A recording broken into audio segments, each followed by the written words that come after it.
早上5点半，现在还在等 Uber。第3次日本行，这次比较特别的大概就是完全就是一个乐器行行程，然后是3天2夜，然后有点疯狂的地方是3天2夜里面要满满的乐器行们。我不知道如果之后你们有机会想要去日本逛乐器行的话啦，御茶水大概排1天，因为御茶水打烊的很早，一般都是在7点多就开始在收了，所以你就排7点。那一个下午其实是不太够的，如果你是慢慢逛的话。那你如果目标很明确的话，那当然啦，大概1点到7点，就差不多6个小时左右是蛮不错的。那像我们今天这个是有一点疯狂，因为打算是落地去饭店 check in 之后，大约3点多从Ueno出发到 Ochanomizu， 所以大概只有3个小时，那就会有点硬。那为什么不排在第2天？因为第2天要去西边的东京，就是从喜布雅一路走到 Ikebukuro， 所以比较赶的行程。那如果你今天想要chill一点的去逛日本乐器行，然后吃吃喝喝的话，我就不建议这样子做了。好啦，准备搭车。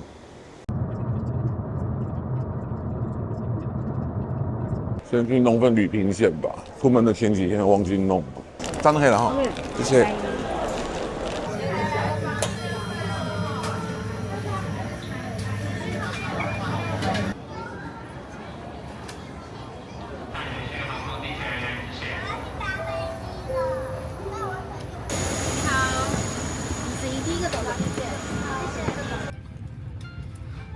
我好久没看到飞机的椅子后面有荧幕了。真的啊？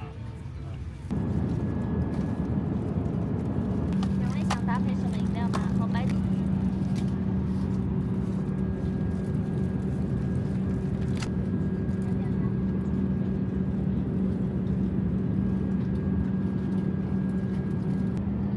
Once again, thank you for flying with Starlight Airlines. We hope to see you again in the near future. Thank you.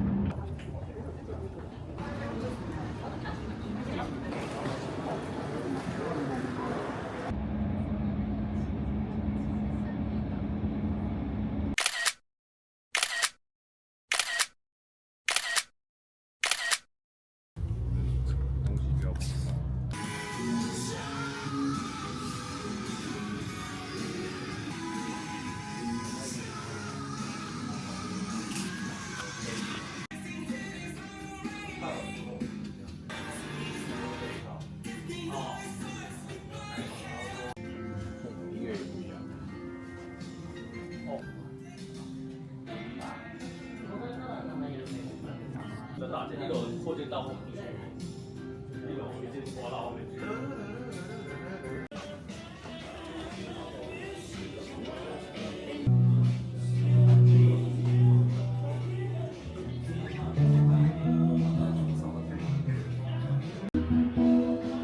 不认识，没看过。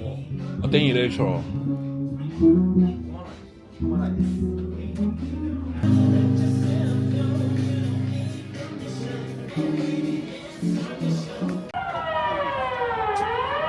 大概几年前，然后更新的话不是，然后就基本上就是 USB 的话，每次是比较大。刚刚那个单机了。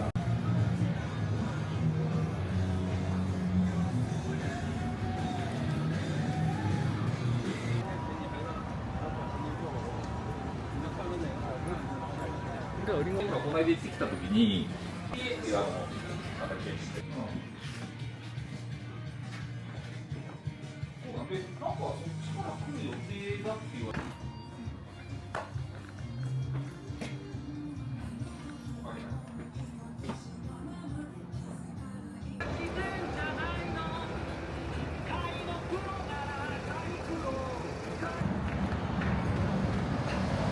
应该是对。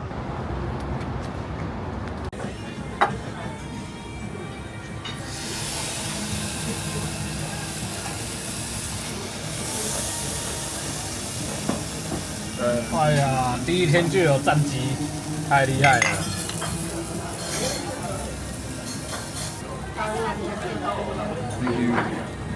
哎，董事长先吃啊。哦，是。哇，这片好大片哦。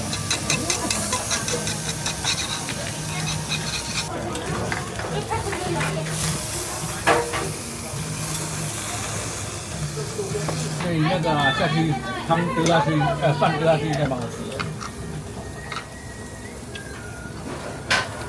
韩式。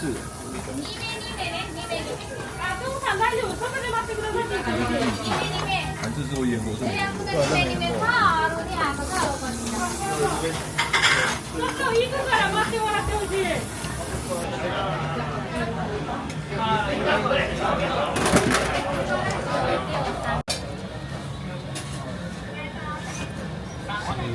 ？8000块。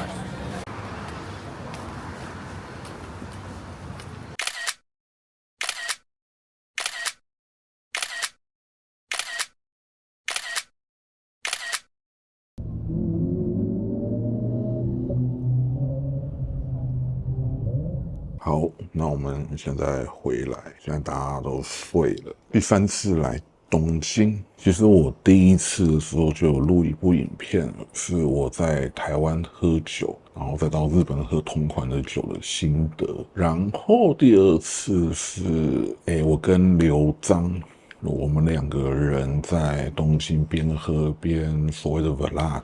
对，就毕竟身为一个 drunk， 然后就是，其实我真的觉得，如果你在台湾，你也喜欢喝各种所谓的商业啤酒，甚至会想要跨入精酿啤酒的门槛，其实日本是一个非常友善的地方，包含了价格，包含了风情。台湾其实对于精酿啤酒的那种vibe 跟日本还是有很大的差别，那何况商业啤酒的部分真的有太多太厉害的东西。好了，那今天总结一下，其实这一趟行程是这样，是我一位好朋友跟他2位同学，然后就是想要去逛日本的乐器行，那我们就去了。那其实时间安排的非常紧凑，因为大家都有家庭要顾，所以其实我一开始就有点抗拒，就是觉得怎么可能？你们太小看日本的乐器行了。就是虽然说我其实这半年我一直在讲，就是日本乐器行现在真的贵到有点夸张。可是你要承认一个事实，就是他们的横向对比的能力真的是还是比台湾领先太多了。这个横向对比的能力要怎么讲？For example， 像你想要买一支 Gibson R9，台湾你可能就是台北那几间店走完一圈，大概就 That's all。对啊，可是你在日本，你可能逛Ishibashi，你可能逛库洛沙瓦，你可能逛 EKB， 对，玉茶水，让一条街3间店大概就有快20支甚至30支，甚至像今天有2016 THR， 然后是 Murphy Edge。就是很容易会让你有一种大量对比的快感。当然，你如果真的想要买所谓的 Holy Grail， 那其实我觉得我今天的心得是还好，就是我讲的 Holy Grail 不是说让你拿来赚钱或者是拿来炒作，是你发自内心自己会喜欢，而且价格合理的，因为整体价格都太高了，所以其实那种很让人觉得哇。真的是买到一个心目中价格又理想，然后 performance 又够强的琴，真的是好像有点难度。那 anyway， 我今天其实也蛮开心的，就是说，像我们在库洛沙瓦的时候，我们一位朋友就买了一支1972年的 P Bass， 对，那一支其实我非常有自信他会喜欢，所以我一看到我觉得就那一支，因为简单讲就是年份，我绝对不会推1975之后的 Fender。那他这一位琴主其实他有76、78、79，然后他一摸到7，他觉得哇 ，That man totally different， 那就是一个真的是惊艳。那还有另外就是我们去了一个 ESP Workshop， 然后那边遇到了一位我们的也是观众，然后我觉得他很酷，他就是香港人，在这边跟他说嗨。那其实呢还很热情。那 anyway， 我要讲的是，我们一上去，我第一眼看到的其实是一支很特别的琴，然后我的好朋友跟另外一位朋友他们看到的是一个，对，其实我有点忽略掉，因为我有一只刚好类似 spec 的，所以我就bypass，但是他们丢给我看，可以嘞，那种感觉。那买的价格其实非常的合宜，然后买下来的群主也说，可以提供给我们频道来拍片，就是来猜，那你们就拭目以待。那我主要是想要做一个小小的心得啦，因为其实这算是我第一次就是被抓出国，然后去逛月系啊，没有，之前香港有，那在日本，不是啊，我的日文，但就是觉得被别人信任是一件蛮好的事情，只是会觉得，为什么看的日本的吉他越来越贵？对，这个真的是有点让我不知道怎么讲因为虽然啦，我们这一团的特色就是没有要追求便宜，是要追求独特，但我还是会希望说，让大家觉得好像 OK。那像今天最有趣的，大概就是我那一位朋友，他想要找那个 Ultra Lux Vintage， 然后目前整条 Ochanomizu 一直走完，其实没有走几件。那我会讲就是比台湾贵很多。然后 Ultra Lux Vintage 的 Free End 的修，我们那时候直播讲嘛，这会不会就是所谓的神圣样板，就是 Holy Grail Sample？ 但不是，是目前今天看到的3支都做得很好。那我可能也会推荐给你们。那台湾比日本便宜很多，日本目前看到是Kurosawa门口那一支515000，真的是蛮夸张。跟台湾比的话，今天真的有点太紧凑了，因为我们是一个3天的行程，然后第一天我们落地，然后因为刚好遇到了可能就是礼拜6吧，真的是蛮夸张的。我们12点55落地。到出机场已经3点了，对，真的到饭店已经是4点多了，所以你就想嘛，4点半我们才进到御茶水。那御茶水大部分的店都是7点打烊，那Kurosawa跟 Plant 系列是开到8点。那也给你们参考一下，就是尽量不要把自己排得那么紧迫。所以还好，就是我们第3天是延后回国，所以。有大概一个早上到下午4点的时间可以再回到Ochanomizu。那明天的 plan 我们是去所谓的Shibuya到 Ikebukuro， 那就是我们讲的所谓的 Ikebe Ichibashi， 然后 Kurosawa 的那一间店，然后可能会去 ESP Museum 那间真的很棒。然后再来就是大久保的 Tishigaki 跟 Kurosawa 的那一间。所谓的总店就卖一堆贝斯，因为我们这团有个贝斯手，那到时候 Ikebukuro 的话，就是看一下状况会不会去，因为怕时间太晚。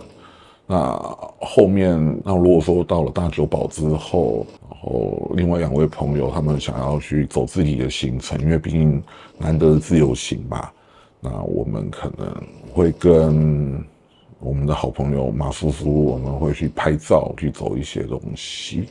Whatever else 就是跟你们做个总结，就是虽然很多人会认为乐器行就是一个半小时就可以离开的地方，但当你一旦有很大量的横向对比跟很多比较级的时候，我跟你讲，时间是永远不够的。对，那就跟你们参考看看。好了，那我们就喝完准备睡觉。未满18岁，请勿饮酒，酒后不开车。OK，see you next time. Oh, sorry, see you next day. Bye bye.